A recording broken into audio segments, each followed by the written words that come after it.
आनुवांशिकता और उत्क्रांति इस पाठ में हम ये देखेंगे कि माता पिता के शारीरिक और मानसिक लक्षणों को अपने संतान में जाने की क्रिया को आनुवांशिकता कहते हैं।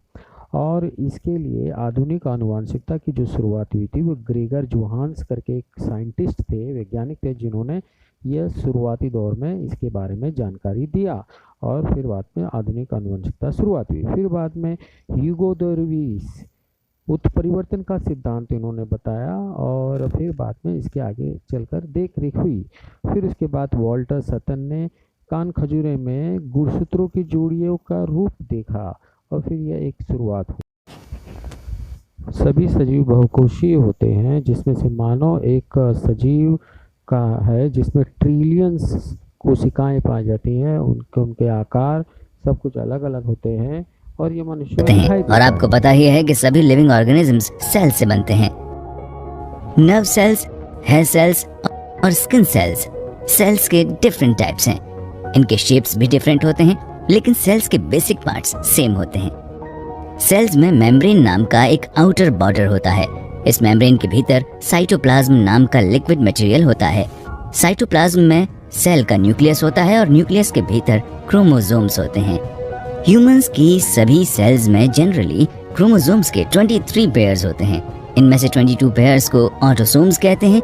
मेल्स और फीमेल्स के 22 ऑटोसोम्स पेयर्स सेम होते हैं, जबकि 23rd पेयर सेक्स क्रोमोसोम होता है। ये क्रोमोसोम्स मेल्स और फीमेल्स में डिफरेंट होते हैं।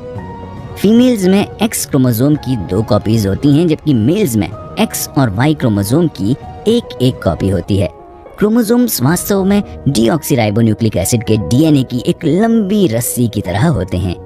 डीएनए का शेप किसी ट्विस्टेड लैडर की तरह होता है, जिसे डबल हेलिक्स कहा जाता है।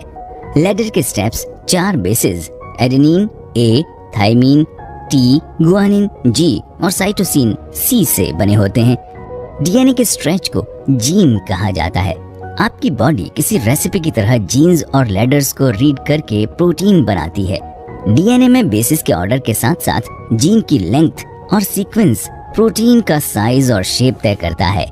प्रोटीन का साइज और शेप आपकी बॉडी में इसके फंक्शन को डिटरमाइन करता है। प्रोटीन्स सेल्स बनाती हैं, सेल्स टिश्यूज बनाते हैं और टिश्यूज आपकी बॉडी के ऑर्गन्स बनाते हैं।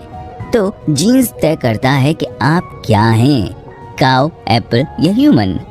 जीन्स आपके बालों, स्किन और आईज जैसी बहुत सी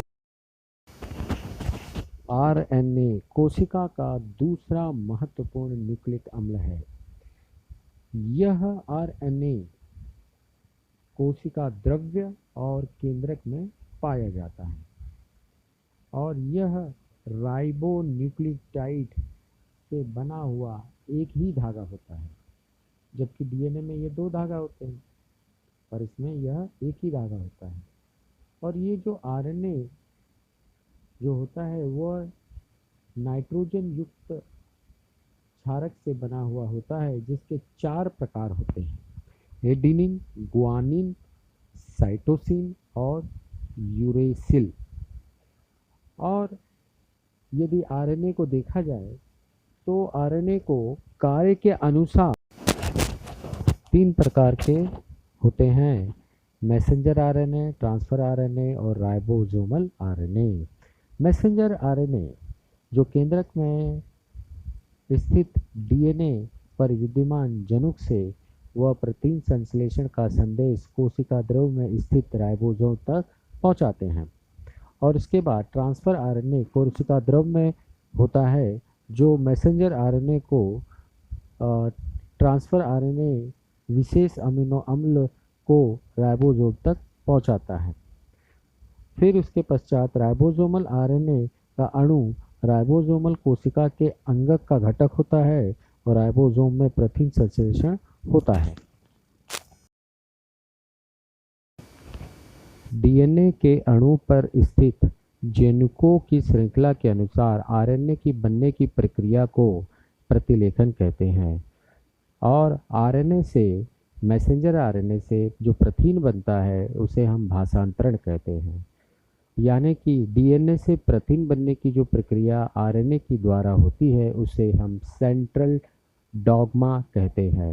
और एक और बात ध्यान रखना है कि प्रत्येक अमीनो अम्ल में 3 न्यूक्लियोटाइड से बना होता है और इसमें एक कुछ संकेत होता है जिसे हम ट्रिपलेट कोडॉन कहते हैं।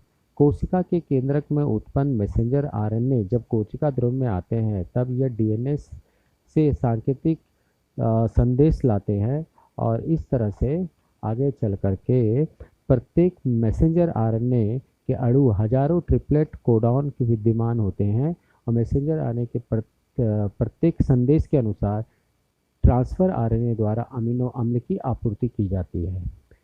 फिर उसके पश्चात हम देखते हैं कि जिस समय राइबोसोम एम मैसेंजर आरएनए एक सिरे से दूसरे सिरे की ओर एक ट्रिपलेट कोडॉन के अंतर में सरकता है तो उस समय होने वाली क्रिया को हम स्थानांतरण कहते हैं।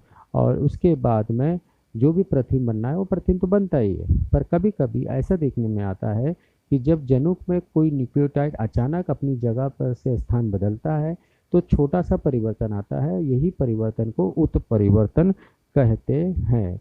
और माता पिता के द्वारा नवजात शिशु में जनुक के संक्रमण के कारण माता पिता और उनके संतान में समानता दिखाई देती है, परंतु यदि जनुक के किसी न्यूक्लियोटाइड में उत्परिवर्तन होता है तो होने वाले संतान में उल्लेखनीय परिवर्तन दिखाई पड़ती है। और वो 2 प्रकार की होती है, एक लघु हो सकता है, दूसरा दीर्घ हो सकता है।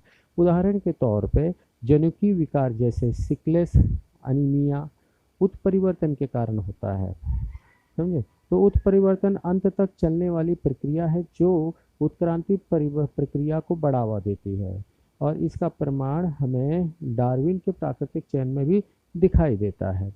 ठीक है।